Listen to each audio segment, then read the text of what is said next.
Ground zero पर reporters तैनात हैं, उनसे भी एक बार रुख लेते हैं। हमारे साथ धीरज मौजूद हैं हैदराबाद से। धीरज, जिस तरह से अपने अपने दांव तमाम पार्टियों ने लगाए हैं यहाँ पर सत्ता में काबिज होने के लिए, आप वहाँ पर कई दिनों से थे, किस तरह के मुद्दे हैं जिन मुद्दों पर जनता आज अपने मत अधिकार का उपयोग करने के लिए निकली है?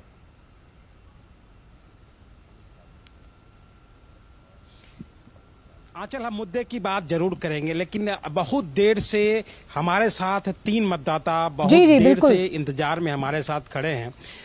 ये जो मतदाता हैं, एक बुजुर्ग मतदाता हैं और एक जो फर्स्ट टाइम वोटर हैं जो कि अमेरिका से आई हैं, उनको मताधिकार का मौका मिला है, तो इस बार वो जरूर मताधिकार का प्रयोग करना चाहेंगे। और एक महिला वोटर है। पहले हम इनसे बात कर लेते हैं, फिर हम मुद्दों की बात करेंगे। जो आप फर्स्ट टाइम वोटर हैं और आपको मौका मिला, तो क्या सोचते हैं आप? मुझे बहुत गर्व होता है एंड मुझे बहुत खुशी हो रही है कि आज मैं इस मेरे देश में रह के मैं मेरा वोट कास्ट करने आई हूँ। और ये मैं सभी से यही एक विनती करती हूँ कि सभी लोग, जिसको भी, whoever are all the citizens, do come, do cast your vote rightfully and हम ऐसे लीडर को हमारा वोट कास्ट करना चाहिए जो भारत के लिए, जो एजुकेशन के लिए, जो पॉवर्टी के लिए सबकी सेवा करे और हमारा एक्ट राइटफुली होना चाहिए। एंड मैं बहुत खुश हूँ आज कि मैं मेरे देश में हूँ और मैं मेरा वोट कास्ट करने आई हूँ first time. So it's a very proud and a happy moment for me. आप बुजुर्ग मतदाता हैं, क्या सोच के आए हैं मतदान करने के लिए? ये बहुत ही इम्पोर्टेंट टाइम है और हम हमारा दिल का जो लीडर को चुन सकते हैं। इस वजह से हम सुबह उठ के लाइन लगा के आए और वोट डाल रहे हैं।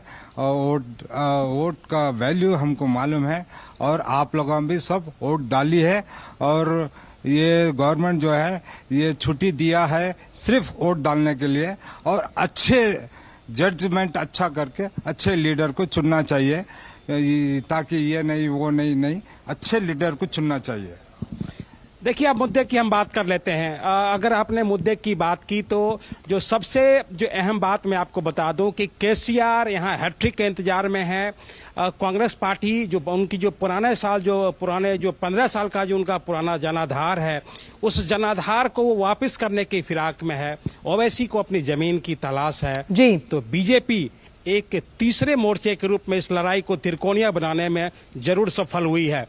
जो अगर आपने मुद्दे की बात की, तो बीते 10 साल से यहाँ केसीआर की सरकार है और एंटी इनकम्बेंसी तो है, जैसा कि हमारे गेस्ट ने भी बताया, एंटी इनकम्बेंसी तो यहाँ है।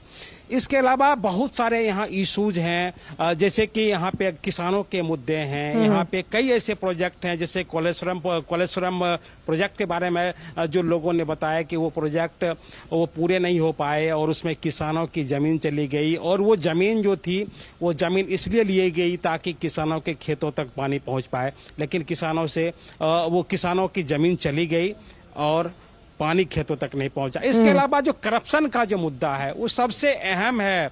अगर हम तेलंगाना की बात करें, क्योंकि जो शराब घोटाला से, शराब स्कैम से लेकर कई स्कैम में जो यहाँ की जो सरकार है वो लिप्त पाई गई है। अभी आपने के कविता का जिक्र किया, तो मुझे याद आया कि कैसे इनका नाम आम आदमी पार्टी के साथ जुड़कर यहाँ का जो शराब घोटाला था उसमें उनका नाम जुड़ा हुआ था।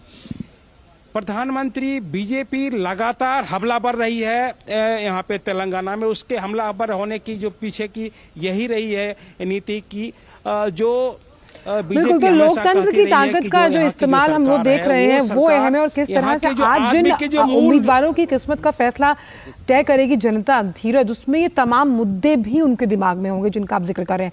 राजेश राज का रुख करते हैं। राजेश, जब हम हैदराबाद की बात करते हैं, निजामों का शहर कहा जाता है इसे, लेकिन वोटिंग परसेंट